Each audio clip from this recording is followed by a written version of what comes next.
Welcome to the Sci-Fi Continuum. I'm Stan, your narrator.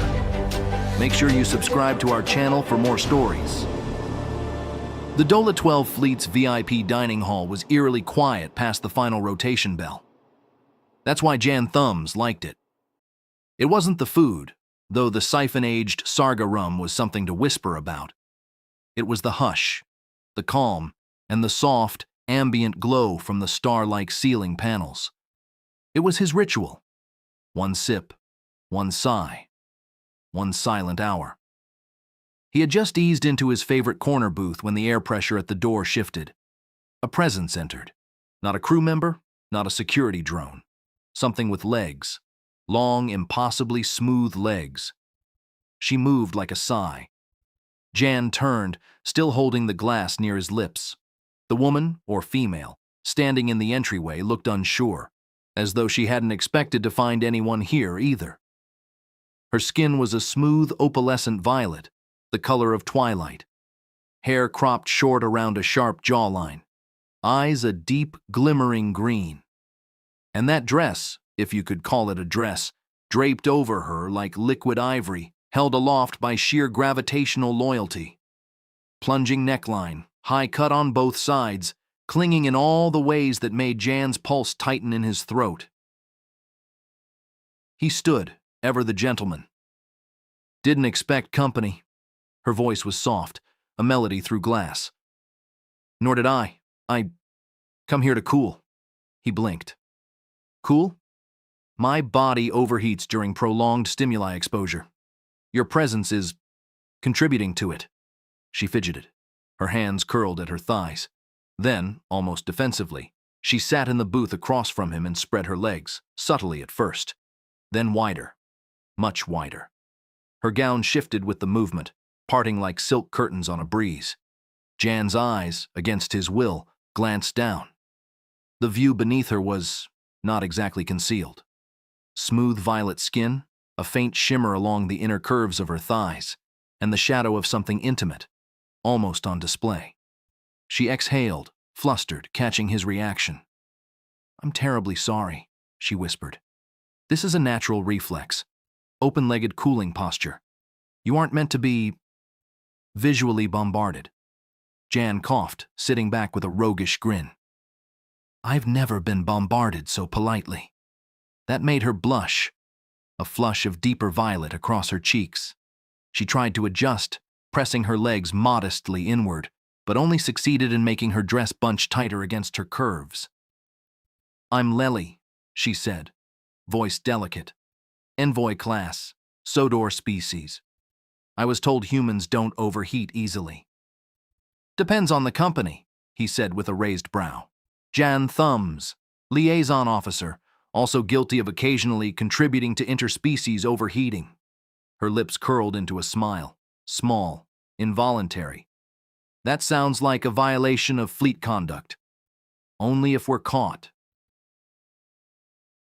Silence stretched between them, not uncomfortable, just aware. Lely glanced toward his drink. What is that? Sarga rum. Want a sip? She hesitated. Will it make my posture worse? Probably, he said, but that might not be the worst thing. She accepted the glass, fingers brushing his. Her hand lingered longer than protocol would allow. Jan watched as she brought the drink to her lips, sniffed, then sipped, then coughed. Her eyes shimmered, and she licked the taste off her lower lip, a little too slowly. Her legs parted slightly again, involuntarily. Jan looked away, face warm. That's going to make things worse. She covered her face with one hand. Oh, stars. I should go. This is inappropriate. He reached out gently. Or maybe it's just late and no one's watching. Lely peeked between her fingers, and that little smile returned. Maybe. They kept accidentally meeting at the same late hour. 3 nights in a row now. Jan would arrive with his usual drink in hand, half expecting the dining hall to be empty. But it never was. Not since Lely's first appearance. She'd always be there first, seated demurely with a mug of something faintly steaming in magenta. He still didn't know what it was. I recalibrated my schedule again, she confessed tonight, without preamble.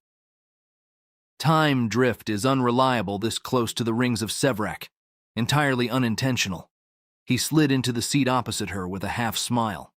So fate and orbital drift keep pushing us together. She tilted her head, eyes flickering. That would be statistically improbable, unless you are interfering. Jan placed a hand on his chest in mock offense. I would never tamper with a Sodor envoy's schedule. I'm just here for the view. Her cheeks flushed again, her version of a full-body blush. Her legs shifted slightly under the table, thighs brushing open again as she inhaled deeply. I can feel it again, she whispered, almost accusingly. Feel what? The reaction. You're emitting volatile compounds, airborne, pheromones, possibly native musk. Her breath quickened, and her knees angled wider, a slight tremble in her voice. It's deeply destabilizing. He leaned forward, elbows resting easily on the table. Should I apologize? She blinked at him. Number, but I require a clearer understanding. May I examine your scent? Jan gave a single, slow nod. Lely rose and walked around the booth, soft, fluid steps that made her gown shimmer with every motion. She stopped just beside him, leaned in, close enough for him to feel her breath at his collar. Her nose brushed gently against the side of his neck. Then she inhaled, deeply. A sound escaped her, tiny, surprised, almost a sigh. She tried to pull back, but her legs buckled slightly, knees parting. She caught herself on the edge of the booth and sat down beside him instead of across. So, Jan said, lips near her ear, scientific enough for you? I am in trouble, she muttered. He turned his face just slightly, enough to meet her eyes. Lely, tell me if this is too much. I don't want to break any rules. She looked at him, really looked at him, with something vulnerable glowing in those alien green eyes. It's not about rules, she said. It's about consequences. For me, I'm not permitted emotional proximity with a human. Physical contact is strictly forbidden, and yet, she paused, exhaling hot against his cheek. I want to touch you again. Jan swallowed. You're not the only one who wants that. Her hand reached out hesitantly, resting on his thigh, close, but still respectable. The gesture was a whisper of trust. Then came the scent again. A subtle shift in the air, her skin lightly sweet, warmed by her rising heat. Her knees drifted apart again, and she gasped softly, pulling her legs tighter under the table, embarrassed. Her gown had once again revealed a flash of smooth, glistening skin. Jan averted his gaze, but not fast enough.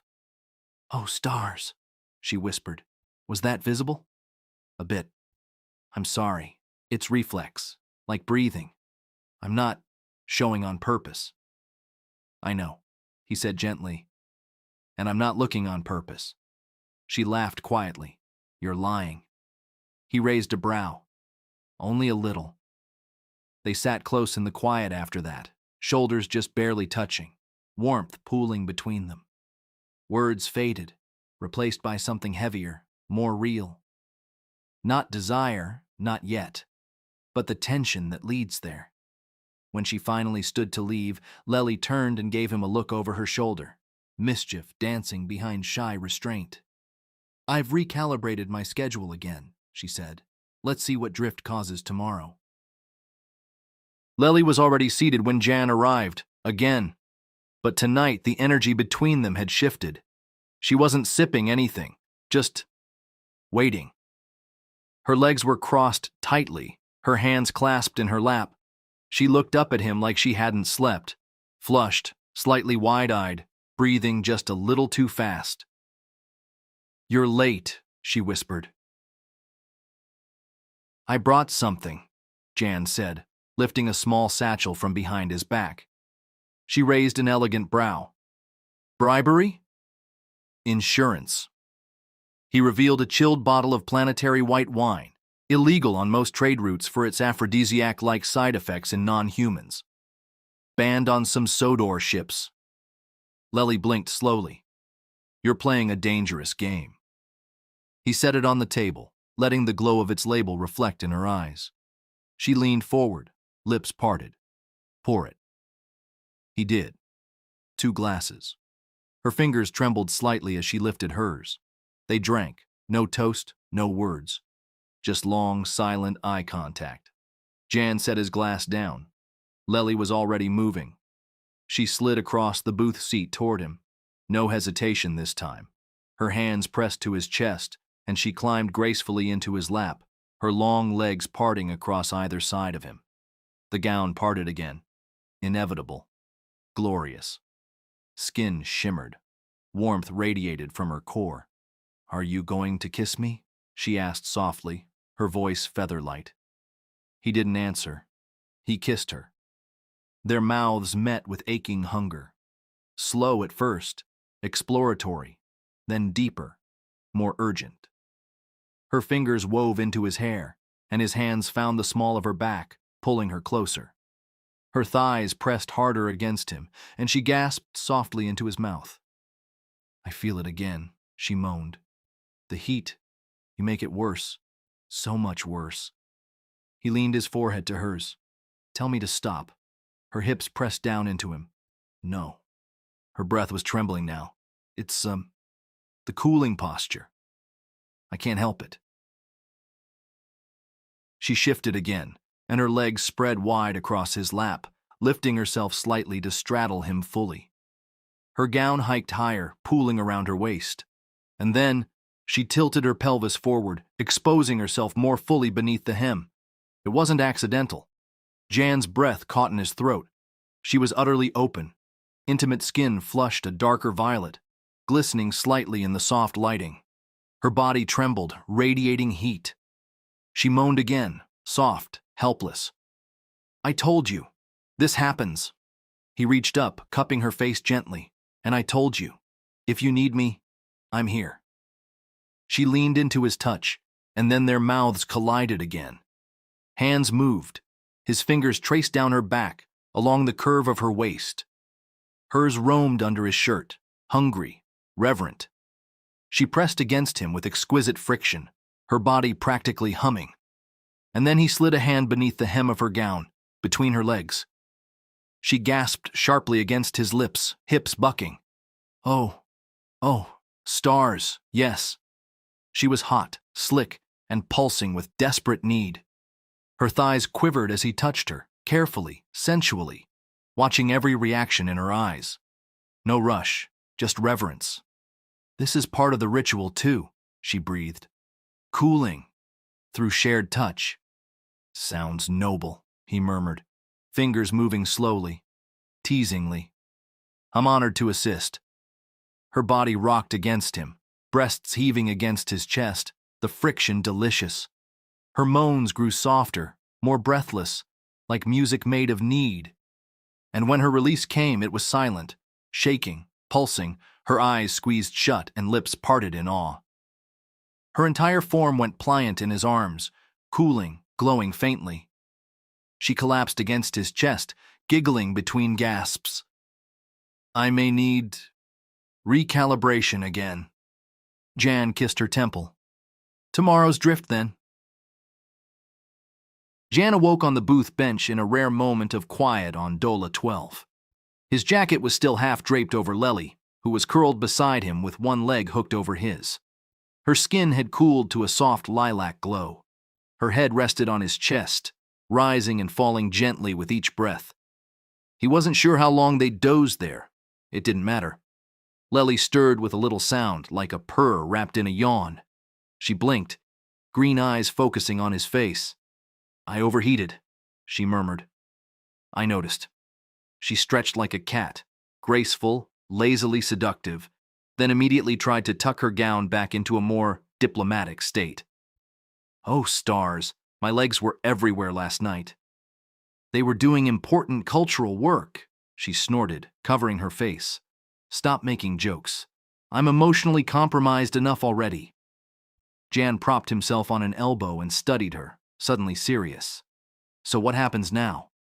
A flicker of unease passed through her expression. Technically, I'll be reassigned. The Sodor High Council doesn't take kindly to unsanctioned bonding. Will they know? She hesitated. My biology is loud. They'll know. He exhaled, jaw tightening. Then I'll talk to command, file a diplomatic appeal, or bribe someone. Lely sat up and looked at him. Really looked. You'd do that? He reached over and tucked a strand of hair behind her ear. I don't do one-night stands with beings who steal my thoughts all day and make me want to redesign my entire life. She laughed, short and surprised. Jan Thumbs, are you seducing me again after we've already... Of course I am. I haven't stopped since the moment you said volatile compounds. Her lips curled, and she leaned in. You are forbidden, inappropriate, infuriating. And yet, he murmured. And yet, she said, kissing him again. Slow, deep, final. I don't want to be reassigned. Then the door hissed. A figure stood in the threshold. Silver robe, Sodor insignia glinting like a warning beacon. Lely tensed immediately. Envoy Leliari, the being said. You are summoned. High review begins at cycle break. Jan stood too. She didn't do anything wrong. On the contrary, the envoy replied without blinking. She did something profoundly... Sodor. Lely blinked. What? You bonded. The envoy stepped forward. And if you intend to pursue this bond officially, it must be recorded. Registered. Certified John frowned. Wait, you're not punishing her? Oh, you would have been punished, the envoy said dryly. But someone flagged an override. It seems your cooling ritual was transmitted on an open channel. Your posture was seen. Lely paled. They saw? Worse, the envoy said. They were inspired. Jan tried to hold back a grin. So this is a cultural revolution?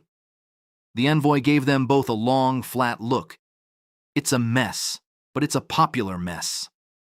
When the figure left, Lely turned to Jan, still stunned. Did we accidentally trigger policy change? I think, Jan said, wrapping an arm around her waist, we just became ambassadors of advanced compatibility. She leaned into him, shaking her head. My legs weren't even at their widest. Tomorrow, he whispered in her ear, we test the full range of motion. Her laugh was genuine this time, light, beautiful, and filled with reckless hope. And as the stars of Dola 12 spun on outside the viewport, Jan Thumbs and Leliari, emissary of a very leggy species, walked hand in hand out of the VIP hall, unofficially bonded, irreversibly entangled, and completely, unapologetically against protocol. 3 cycles later, Jan sat in the newly renovated Cultural Integration Lounge aboard the flagship of Dola 12's trade fleet. It looked suspiciously like the old VIP dining hall, except now it had mood lighting, padded booths with privacy screens, and a small plaque near the entrance that read, Cooling Posture Friendly Zone by Interstellar Accord. He swirled a glass of something expensive and purple, smirking as the double doors hissed open behind him. Lely stepped in. Same gown, same sway of hips, same unmistakable glint in her emerald eyes. She strolled over with mock formality, data tablet in hand. Ambassador Thumbs, she purred.